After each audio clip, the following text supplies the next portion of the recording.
Il est où Bobby Rush? Ce monsieur il m'a tellement touché. Regarde-moi ça, c'est sublime.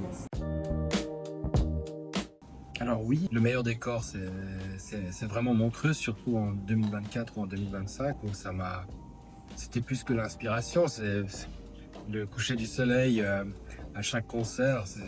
Il était chaque fois différent, et puis il fallait s'organiser pour que ça donne bien. Et puis c'était presque facile d'avoir un artiste devant ce décor merveilleux. Donc je regrette un peu que cette année on n'ait plus la scène du lac. C'est même plus que ça, c'est que ça amène de la poésie. La lumière naturelle, elle est difficile à recréer en fait. Même, on n'obtient pas toutes ces teintes de chaud, de bleu. Et avoir un décor, déjà, ça donne un contexte. Et le contexte fait que ça devient extraordinaire. Avoir un artiste avec un coucher de soleil, avec un lac, c'est absolument fabuleux. Il y a même une image de Ré où on voit que l'eau, aussi au coucher du soleil, mais l'image est sublime. Bon, déjà, ma femme, je lui montre beaucoup de trucs, elle connaît bien les images, elle arrive à dire si une image est bonne ou pas assez rapidement, puis j'ai besoin aussi de son approbation. Mais surtout, je l'envoie à des gens qui connaissent pas Montreux. Je pense que la notion de temps, même plus que l'élégance, la notion de temps est capitale ici. Puisque durant le Montreux Jazz, Montreux a son propre fuseau horaire. Ça veut dire on perd complètement la notion du temps. Les problèmes de la vie disparaissent. On ne sait plus. Alors ça c'est assez intéressant. On ne sait plus quel jour on est. Et c'est toute une expérience qu'on a durant 16 jours. Alors non, vraiment le temps et Montreux c'est capital. Puis en plus il y a aussi le temps de la photo qui peut être de quelques secondes. Par exemple pour Santana c'est 14 secondes. Ou de quelques minutes, voire un quart d'heure. Donc pour moi, le temps, il n'arrête pas de bouger. Je le vis et je le provoque aussi. Déjà, il faut le vivre pleinement. Il ne faut pas couper court. Il ne faut pas avoir cette notion d'ennui, parce qu'en fait, on s'ennuie. Déjà, on ne s'ennuie pas. L'ennui, pour moi, l'ennui, c'est de ne pas vivre un moment présent. Et puis, ce que Montreux m'a le plus appris, c'est la résilience. C'est vraiment le mot de Montreux et de Montreux Jazz. Alors là, je crois qu'il m'a fallu des années à expérimenter cette résilience. Et maintenant, c'est bon, je crois que je l'ai totalement. Et quand un artiste vous dit non, bah, on l'évacue, puis on pense au prochain. Au début, il y a tellement d'artistes qui disent non. Tellement de frustrations qui s'accumulent. Et le pire, c'est que cette frustration, elle dure. Hein. Elle dure un jour, 2 jours. Je crois que c'est un des mots les plus importants de Montreux pour moi. Et en fait, résilience et Montreux, ça va complètement avec. C'est lié pour moi maintenant à vie, quoi. Ça fait quand même 7 ans que je fais ça, donc ouais, même plus. L'élégance, elle était au niveau photographique, elle était dans la beauté de l'image. L'image devait paraître élégante pour que Montreux Jazz aime bien, que les managers ou les artistes aiment bien et que j'aime bien. Je devais trouver cet équilibre où les trois corps, ce triangle, puissent s'entendre. Et puis après, cette élégance, elle est devenue quasiment naturelle parce qu'il fallait que l'image soit de toute façon attirante puisque c'était une stratégie de séduction que j'avais mis en place pour que de plus en plus de gens acceptent. Et puis après, l'élégance, elle est allée sur ma personne. C'est d'être élégant avec les gens. Alors pas de manière physique, hein, c'est de manière d'être. Par exemple, quand je fais des photos de Ray avec son grand-père et sa famille, c'est pour eux ces images. Et quand elle veut utiliser cette image pour faire un album, il me demande combien je voudrais, je le donne. Je dis non, mais j'ai pas besoin en fait comme donner de l'argent. Je vous ai dit dès le départ que cette image était pour vous. Donc c'est aussi une forme d'élégance de ma part. C'est pas une notion d'argent. C'est tout, pour moi, tout va ensemble. Élégance et résilience, c'est ce que Montreux m'a vraiment appris. L'élégance, il n'y a pas que l'esthétisme, il y a Non. aussi, aussi la bienveillance en l'occurrence, ou C'est un l'amour mot qui est, que tu voilà. peux mettre. Ou... Oui, alors bienveillance, élégance et résilience, c'est des mots capital durant le Montreux Jazz. La bienveillance, c'est le premier abord en fait.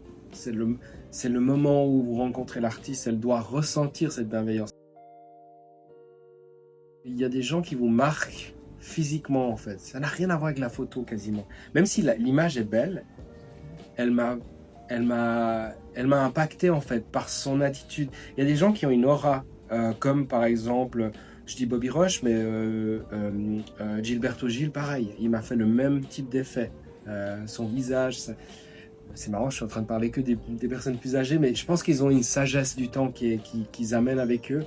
Et du coup, ils rayonnent quelque chose de paisible, de beau, d'élégant aussi.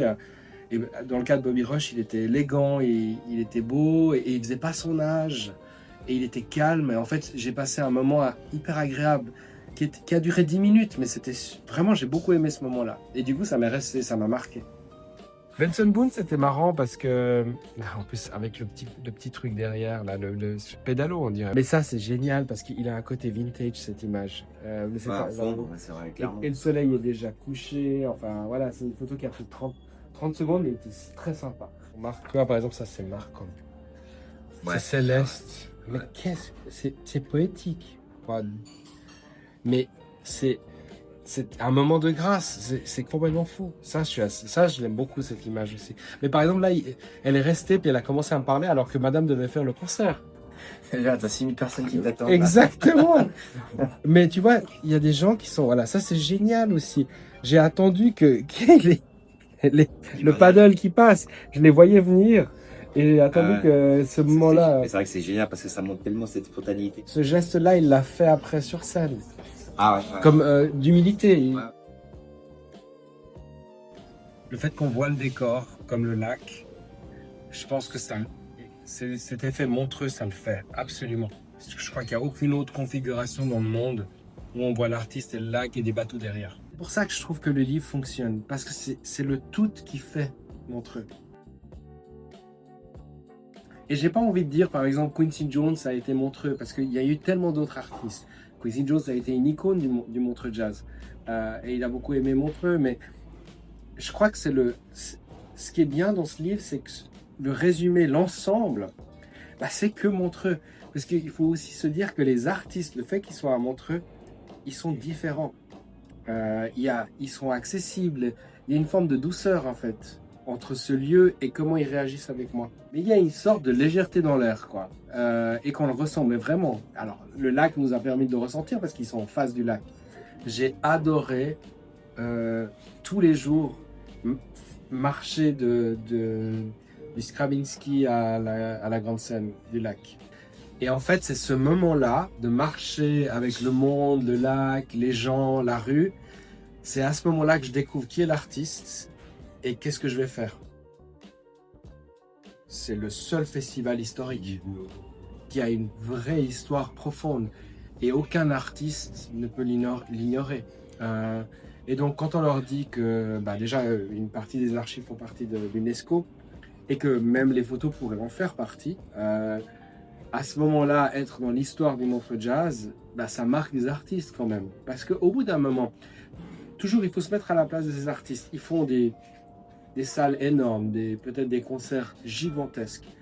Mais quand ils ont atteint ce niveau, ils veulent quelque chose d'authentique. Le seul festival vraiment authentique, c'est quand même Montreux Jazz. L'artiste est moins important que Montreux Jazz, en fait. C'est ça,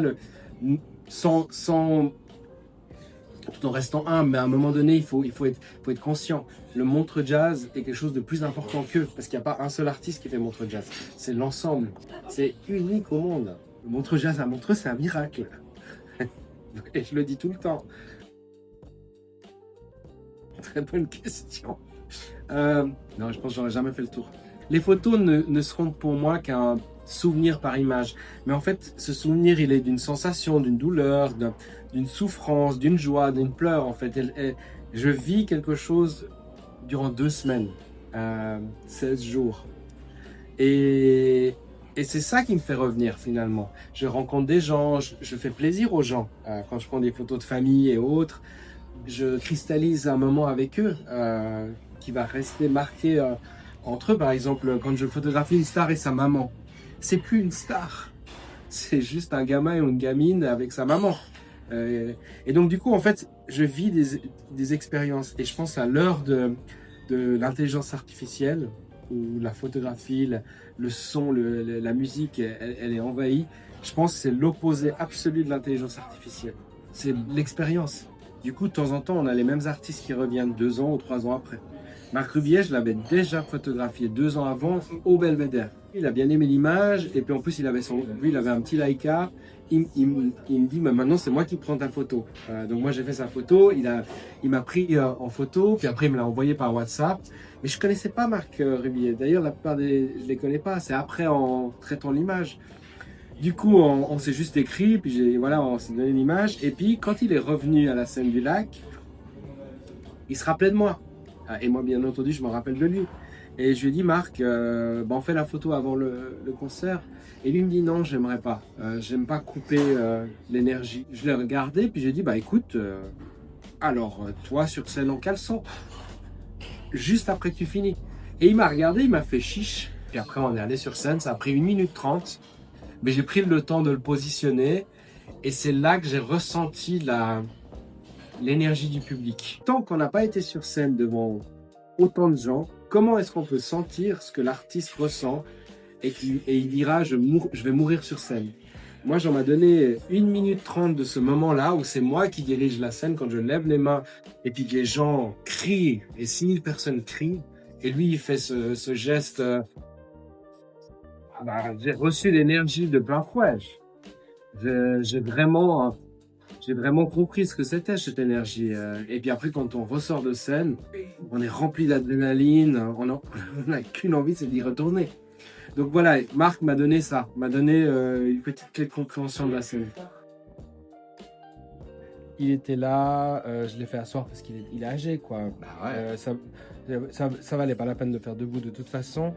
Et je l'ai mis dans un coin et tout. Puis après, il me regardait avec le sourire. Il avait de la peine à pas sourire. Et après, je lui ai dit, arrêtez de sourire, regardez là. Et ça a donné ça. Sur le moment, quand il a regardé, j'ai senti... En fait, c'est marrant, j'ai senti la poésie à travers son visage.